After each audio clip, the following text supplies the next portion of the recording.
Des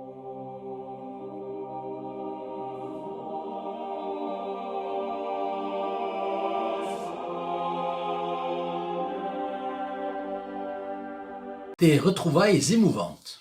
Chers amis fidèles du Padre Pio, bonjour, mon nom est Jean Goyard et vous assistez au programme Sur les pas du Padre Pio.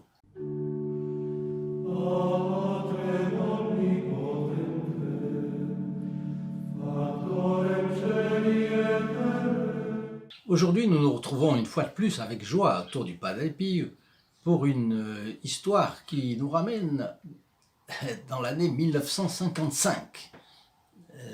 Ce n'est pas d'hier, n'est-ce pas? Cela fait 63 ans, 64 ans. Et mes premiers mots vont bien sûr d'abord à nos premiers visiteurs. Je les invite à s'abonner et à cliquer sur la clochette qui va avec, parce que de cette façon, ils pourront être tenus au courant des prochaines publications concernant les fioretti du Padre Pio qui sont commentées ici. Et puis, ils rentrent instantanément dans les intentions dans lesquelles le prêtre célèbre la messe pour nous le vendredi qui suit leur abonnement. Et donc cette histoire est tirée d'un livre de Maria Winowska, Le vrai visage du Padre Pio, Vie et survie, aux éditions Fayard. Je le cite parce que c'est un des meilleurs livres que j'ai pu avoir la joie de lire sur le Padre Pio.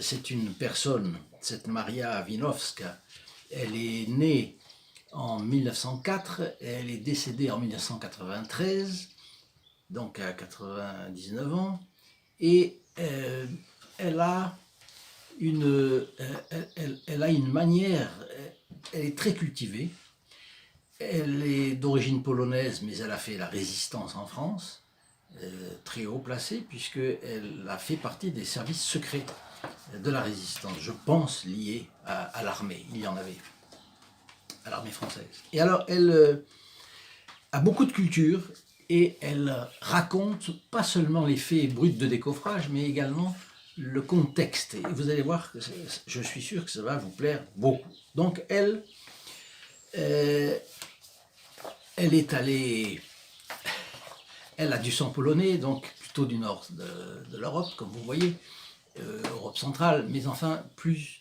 cartésienne que les méridionaux, et elle va y faire allusion. Elle vient avec une méfiance. Elle a lu des choses absolument, des livres qui ne contrôlent pas bien leurs mots, leurs émotions, etc. C'était donc des choses un peu fanatiques sur le Padre Pio, où elle pensait que ce n'était pas du tout sûr que ce soit un prêtre catholique, etc. Elle avait un doute. Donc elle prend un billet de train pour Foggia, c'est l'été, il fait très chaud, et elle dit qu'elle espère que au moins le Monte Gargano, qui est l'endroit, la région où se trouve le petit village du Padre Pio, va être un peu plus frais. Eh bien, ça ne va pas forcément être le cas. Mais en tout cas, elle monte dans le train et elle va vers Naples. C'est donc Rome, Naples, et puis on bifurque, et puis Foggia, qui est encore à la limite entre la montagne et la plaine, et puis après il faut monter, la voilà à partir de Naples. Son compartiment devient une étuve, et face à elle, il y a un jeune couple qui transpire à grosses gouttes avec un stoïcisme remarquable. Sur les genoux de la mère, un bébé rose et joufflu qui piaille sans arrêt et qui ne semble pas être incommodé par la chaleur. Et donc, on comprend qu'il s'agite. Le père essaye d'inventer 1000 tours pour l'amuser, mais visiblement, il éclate de fierté pour ce petit gosse. Les deux parents lancent des coups d'œil furtifs et éloquents pour voir si leur compagne de voyage abondait dans leur sens. Mais on voit que c'est des Italiens, et ils se demandent pourquoi l'autre n'engage pas la conversation. Lorsque je leur adressai la parole en italien, donc elle sait parler italien aussi, ce fut comme une digue qui éclatait. Dame, n'était-il pas de Naples? Mon mutisme les avait visiblement choqués. Ce n'est pas chrétien de ne pas lier aussitôt connaissance lorsqu'on voyage ensemble. Dans ce flot de paroles joyeusement entremêlées, un nom me fit dresser l'oreille. Padre Pio. Ah tiens, vous allez voir Padre Pio. Alors le papa prit le bébé dans ses grosses mains calleuses et le serre sur son cœur. Il l'embrasse avec effusion et il dit, à l'auteur du livre donc, en scandant chaque parole: sans le Padre Pio, Giovannino ne serait pas né. Nous allons le remercier pour cette grâce. Évidemment, j'ai voulu en savoir davantage. Avec une volubilité bien méridionale, s'entrecoupant la parole avec force exclamation, et prenant pour témoin la Madone, il me raconte ce qui suit. Elle dit, d'ailleurs entre parenthèses, qu'elle abrège, bien sûr. Gino, c'était lui, le père, était débardeur à Naples, inscrit au Parti communiste, s'il vous plaît. Avant son mariage, Francesca avait eu un accident de bicyclette et dès sa première grossesse, le verdict des médecins fut sans appel. Pour sauver la mère, il fallait sacrifier l'enfant. C'est un prétexte de pression des familles et des médecins que de dire à la mère, pour l'impressionner, c'est ou vous ou l'enfant. Et bien sûr, l'instinct de conservation fait que la mère est angoissée et pense à se sauver elle-même. Mais l'instinct maternel est parfois, qui était autrefois toujours plus fort que l'instinct de conservation, parle aujourd'hui moins parfois, vous le savez, hélas. Et donc les médecins disent qu'il fallait faire l'avortement. Vous savez que le Padre Pio reviendra plusieurs fois sur cette question. Vous vous rappelez, nous avons commenté dans une vidéo le pape avorté et qu'est-ce que le Padre Pio avait fait avec une femme qui, hélas, avait provoqué l'avortement de son propre enfant. Donc là, on veut décider, cette femme, à faire un avortement volontaire. Désespérée, Francesca, donc c'était quelques mois avant la scène que j'ai commencé à vous raconter, Francesca a écrit une lettre aux capucins stigmatisés, parce qu'elle avait entendu parler du Padre Pio comme ça. Et la lettre demeura sans réponse. La veille de l'opération, c'est-à-dire la veille de l'assassinat, pour dire les choses comme elles doivent être dites. Je sais qu'en chair, aujourd'hui, on n'entend plus cela. Et je m'en suis ouvert à certains prêtres. Et ils m'ont dit, oh là là, mais on provoquerait, je ne sais pas quoi. Bon, ici, au moins, c'est le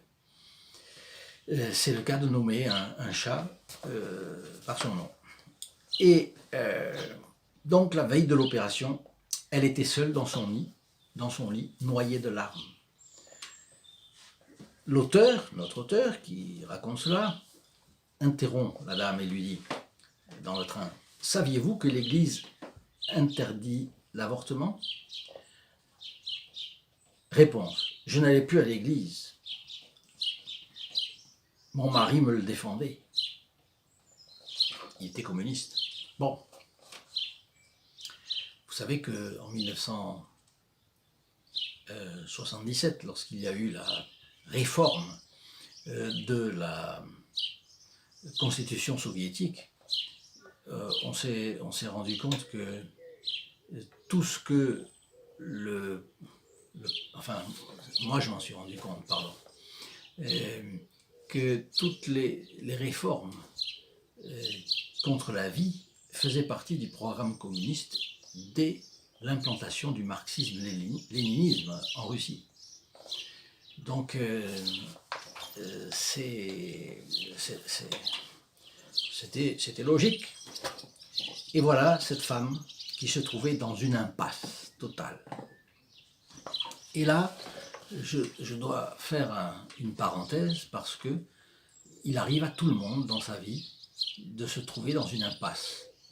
Petites impasses, moyennes impasses, et parfois impasses terribles qui, comme là, risquent de mettre en jeu la vie d'un enfant, mais également la vie de cette femme. Parce qu'on sait très bien que lorsque quelqu'un procède à un avortement, même si ça ne revient pas tout de suite, un jour ça revient, et ce sont des flashbacks, des problèmes de conscience, des remords, la santé psychique des femmes est cruellement altérée par l'avortement. Ce que le planning familial, bien entendu, ne dit jamais. Mais voilà qu'il y a des impasses. Et dans les impasses, c'est très embêtant. On ne doit jamais prendre des décisions sous le coup de trouble, n'est-ce pas? C'est une des règles du discernement des esprits de saint Ignace de Loyola. Mais la tendance, c'est de se laisser prendre par la panique, et le démon s'en mêle, bien entendu. Quand nous avons des impasses, pensons au Padre Pio, et il nous sortira de l'impasse.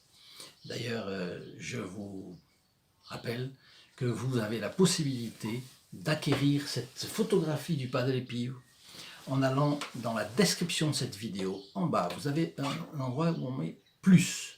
En lettres majuscules, il y a plus. Ou alors un petit triangle noir qui pointe vers le bas. Et ça, c'est le système YouTube pour développer. Vous développez cette description, et là, vous avez la manière de vous procurer gratuitement cette photographie.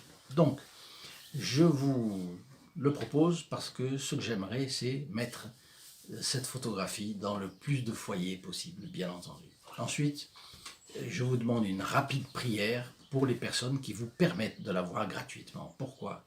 Parce que il y a un groupe qui s'appelle le groupe des protégés du Padre Pio, et vous trouvez ce groupe dans le site de notre chaîne. Le site, c'est st-padre-pio.fr. Là, vous avez toute une rubrique sur le groupe des protégés du Padre Pio. C'est très important. Ce sont des personnes qui font des sacrifices régulièrement pour permettre la publication de cette photographie, qui permettent la publication d'un livre que nous sortirons bientôt, qui permettent énormément de travail de se faire autour du Padre Pio. Petit à petit, je vous raconterai tout cela. Et au fond, il mérite bien une prière. Donc, je vous demande, si vous pouvez prier un Je vous salue Marie pour eux, ce sera très bien. D'ailleurs, ils prient les uns pour les autres, et si vous voulez un jour vous y incorporer, c'est la chose la plus facile du monde, et vous serez aussi dans cette grande famille. Et puis, il y a une autre chose, c'est que nous faisons dire une messe chaque vendredi pour eux. C'était normal, et ce n'est pas seulement une messe, donc comme pour nos nouveaux abonnés, mais c'est toute l'année, 52 messes donc, une fois chaque vendredi, plus quelques messes à l'occasion d'anniversaires spécifiques de la vie du Padre Pio. Donc je vous le recommande, et je continue mon histoire. Ce jour-là, la veille de son opération d'avortement, donc, tout d'un coup, elle aperçoit un moine vêtu de brun, debout au pied de son lit. Et lui, il est là, debout. Il s'arrête. La mère dit: je me demandais comment il était entré, car mon mari était un mangeur de curé. Un mangiapreti. Preti, ça veut dire les prêtres en italien. Un mangiaprete, quelqu'un qui mange les prêtres. Le moine sourit, puis leva le doigt d'un geste menaçant en disant: tu ne feras pas cette bêtise. L'enfant viendra au monde, ce sera un garçon, et tu l'appelleras Giovanni. Et puis là, il disparaît. Mais là, il a laissé le cœur de cette jeune femme plein de courage. Toute la famille a été furieuse. a été furieuse parce que vous voyez, c'était la pression de la famille. Prétexte. Le médecin a répondu à la famille entière que sans le consentement de la mère, il ne pouvait rien faire. Et elle avait confiance que le Padre Pio lui obtiendrait la grâce qu'elle avait demandée dans sa lettre. Mais elle ne savait pas que c'était le Padre Pio qui était venu. Et là, quelqu'un lui a donné une photographie du Padre Pio. Elle a vérifié, c'était bien lui. C'était le moine qu'elle avait vu. Et voilà, tout s'est bien passé. Et nous allons maintenant à San Giovanni Rotondo pour montrer au Padre Pio notre petit garçon. Alors l'auteur, Maria Winovska, qui dans le compartiment est en face de ses deux parents, il lui dit « Bon, j'espère que depuis la naissance de Giovannino, vous n'êtes plus mangeur de curé, n'est-ce pas ?» Et elle sourit au père. Et le père, le jeune ouvrier qui était là, ne cessait pas de ponctuer les points culminants du récit de sa femme ou les siens par des baisers sonores au petit garçon qui accueillait ces baisers avec frétillement d'allégresse. « Pensez-vous » répondit la jeune femme avec indignation. « Depuis, il va chaque dimanche à la messe. Nous sommes allés voir la Madone de Pompéi, qui est à côté de Naples, comme vous savez. Même les copains communistes ne savent que répondre, parce que ma belle-mère a joliment ébruité l'affaire, en me traitant de folle. N'est-ce pas, chérie ?» Mais le mari préféra ne pas la suivre sur ce terrain brûlant. « Padre Pio, signora, ce n'est pas un curé comme les autres, mais par amour pour lui, je fais grâce à tous les curés. D'ailleurs, ce miracle, questo miracolo, prouve bien que Dieu existe. » En arrivant à Foggia, vers 6 heures du soir, j'étais parfaitement renseigné sur les moindres détails de la chronique familiale du jeune couple, qui, devant mon oreille attentive, s'en donnait évidemment à cœur joie. Accablé par la chaleur, le bébé avait fini par s'assoupir. Et en les voyant si jeunes, si heureux, si beaux, je pensais, par-devers moi, que le Padre Pio était la source de ce bonheur. Sans lui, ce bébé, qui ressemble à se méprendre au Pupi du Bernin, ne serait pas là. Et à Foggia, mes compagnons de voyage s'éclipsèrent en vitesse au milieu d'une tribu bruyante qui les accueillait pour la nuit. Et puis, donc elle est arrivée à Foggia aussi, elle a pris une voiture qui les Cainca les a emmenés jusqu'à San Giovanni Rotondo. Elle a passé la nuit dans des conditions assez difficiles parce qu'il y avait fort peu de place. Et puis, grâce à une rencontre qu'elle a faite avec Maria Pil, dont nous avons déjà parlé, qui était le bras droit du Padre Pio, qui recevait tous les étrangers, bon, elle a réussi à avoir un petit entretien très rapide avec le Padre Pio. Et il apparaît donc, souriant, débonnaire, très simple. Et là, il arrive devant le couple, parce que ce jeune couple avait obtenu la même chose aussi, et donc il y avait une vingtaine de personnes là. Le couple avec le petit gosse. Et avant qu'il ne dise quoi que ce soit, il caresse Giovannino, puis se tournant vers les parents d'un air taquin. « Hein? Avais-je raison ?» Et ils se confondent en remerciements. Et l'auteur, qui assiste à la scène, et qui, elle, connaissait tout l'arrière-plan de cette affaire, elle pense que si le voyage ne lui avait pas donné la clé de ce bref dialogue, toute cette scène lui paraîtrait vraiment parfaitement banale. Des parents qui apportent leur bébé à un centre, comme c'est l'habitude en Italie, bon, mais que sans lui l'enfant ne serait pas né, personne ne s'en doutait. Voilà pourquoi ce sont des retrouvailles. Des retrouvailles parce que le Padre Pio, lui, connaissait la mère de famille, puisqu'il est allé en bilocation, à l'hôpital où elle allait subir un avortement, et il a interrompu la course à la mort de ce petit gosse d'une manière décisive. Il connaissait la mère le connaissait. C'est donc de jolies retrouvailles auxquelles nous venons d'assister. Eh bien, si, chers amis fidèles du Padre Pio, vous avez aimé cette histoire, mettez-y votre like, s'il vous plaît. Partagez, laissez vos commentaires. Et puis, n'hésitez pas, allez sur notre site pour voir la rubrique du groupe des protégés du Padre Pio. J'espère que un jour, au moins, vous vous demanderez si il ne serait pas possible, pour vous même, d'en faire partie. Je vous souhaite une très bonne journée et la bénédiction du Padre Pio, bien entendu. À très bientôt. Au revoir. In nome del Padre, del Figliolo e dello Spirito Santo, e così sia. Sia lodato Gesù e Maria, e